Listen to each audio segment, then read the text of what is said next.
I think so much has happened in these last 5 decades of what we call westernization of Buddhism. And tremendous amount of teachings have been given. Many teachers have come. Also, the people have practiced and tried to understand and devote their life to Dharma, knowing it to being very beneficial and profoundly true. Nevertheless, we do sometimes, not always, but sometimes encounter situations where we feel that the Western Buddhist connection is predominantly intellectualization.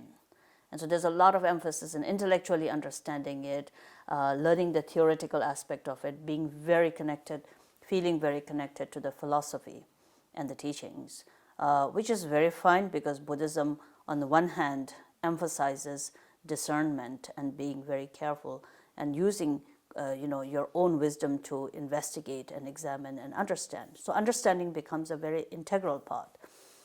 But when there is an imbalance and the intellectualization becomes over sort of exaggerated and emphasized, there's a little bit of, I think, lacking in the understanding that there may be accumulation of merit and purification, which are very essential qualities, because there's so much your mind can access and understand.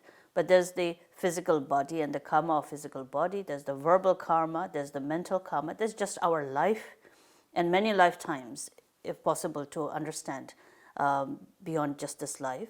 Then many lifetimes karmic imprints, karmic impulses, habitual patterns, things that you have done and the consequences of which are very, very powerful. So therefore, your life has to, and the experiences of this life, karmic consequences of this life, have to also evolve together with the intellectual understanding of the profoundness of the Dharma. So it's almost like if I want to go there, but if I keep sitting here, then my wishing to keep going there may not necessarily be complemented with the body actually making that gesture of progress and going there.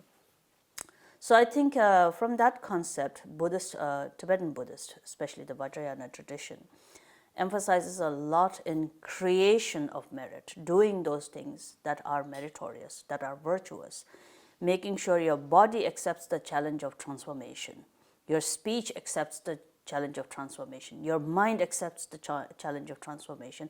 It's not only aspiring transformation, but that it engages in doing things that are transformative. And one of the very sort of the strong basis through which that transformation and accepting the challenge of transformation can arise is when the body does something virtuous, and verbally we do something virtuous, and mentally we do something virtuous. And of all the virtuous activities, generosity is very important, to be generous. Now, generosity can be two things. You can be generous by giving to the others, and on the other hand, you can also exercise that generosity with adding offering to it, making offering to the Buddhas, Bodhisattvas, and so forth.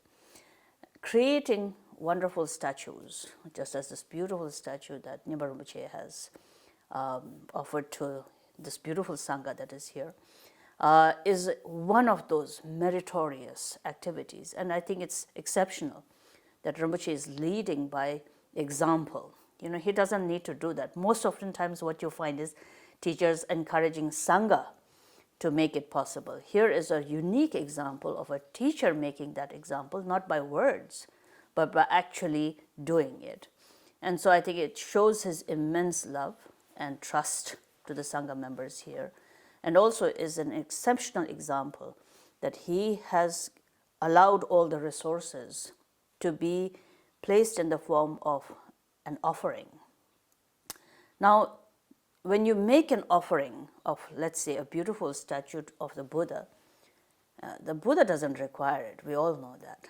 But it is about the gathered karmic connection, all of the resources that bring together one representation.